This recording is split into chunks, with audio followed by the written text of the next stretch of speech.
Now, a mechanical engineering turned auctioneer is calling for transformation in the South African auction industry.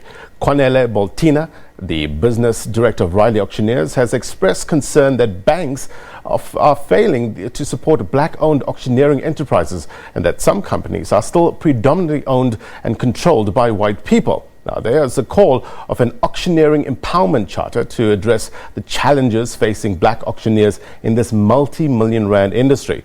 On a weekly basis, properties, cars, hectares of land, jewellery and livestock, among others, are sold to the highest bidder at auctions countrywide. Now, for more on this, on the agenda, we're joined by Kwanele Boltina from Riley Auctioneers. Kwanele, thank you very much indeed for your time. Let's get a sense of about this industry. Just tell us a bit about it. What's the process? Okay, auctioneering in short is mainly the disposal of assets, whether immovable or movable assets. Now, we as auctioneers are mandated as agents to dispose these assets on behalf of various clients. These clients would be creditors, the likes of your banks, financing agencies and so forth. Or it could be a private individual such as yourself who would then mandate me to dispose of your personal vehicle or your property and so forth. Yeah. Now, let's highlight some of the concerns in this industry. What are they? Okay. Biggest concerns in the industry is the fact that contrary to what government has mandated and is trying to achieve in line with transformation is being undermined. Mainly because there's minimal representation of previously disadvantaged individuals who are playing in the space. And being a minority, you are then dictated to and controlled and basically sidelined, yeah. I mean, so many years after the democratic dispensation, how come this industry has not transformed yet, according to you? Okay, my belief is policies are in place. As I'd mentioned, they're just being undermined. And we need more active players who would voice out the concerns and the grievances. And I think from there, with platforms such as this, our cries would be heard. Yeah. Who are these active players you're talking about? I'm talking mainly your banks. I'm talking mainly your financing agencies such as NEF, CIFA and the likes, PIC and so forth. But what work has been done already to approach and engage these active players? Okay. Numerous engagements and discussions have been tabled with attorneys as well, including obviously the insolvency practitioners as well, that none of us who are black in these spaces are given fair and equal opportunities to also compete with our peers.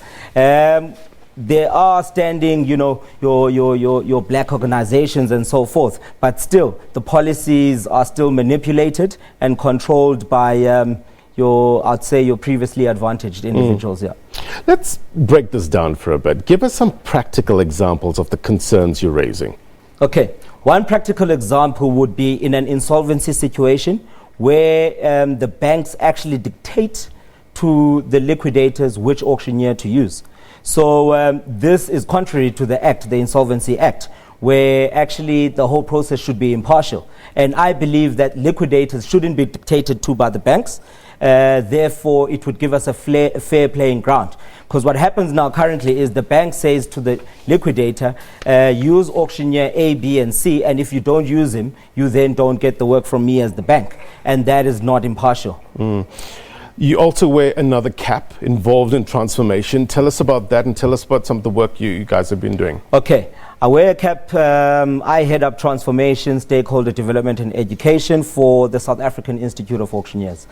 To be politically correct, the industry is predominantly white-owned and ruled. And unfortunately, as I'd mentioned, that there's minimal action that has been taken to actually transform the industry. And it's individuals such as ourselves and organizations such as SAIA who work with these policies and believe that transformation is a key element for the development of our economy as a whole. From your experience on the ground, from your engagement with other role players, is there will to transform, do you think? To be honest with you, I believe talk is cheap. The will is there in dialogue, but we're not seeing the action. So if that answers your question, I would say partially yes, partially no. Yeah. So what's the next step? Continuing to push? The next step is to continue to push. However, there's time frames to everything. I can only push so far, and I can't push as an individual. Somehow some action needs to be taken either by government in support of the agenda and the program at hand, in line with their policies anyway, in regards with transformation. I call it upon the banks as well. I say, let's sit down, let's have these discussions. And hopefully they are listening and watching and on the program to finally hear our voices and our cries. Without those platforms, I'll simply be shouting on radio and TV till yeah.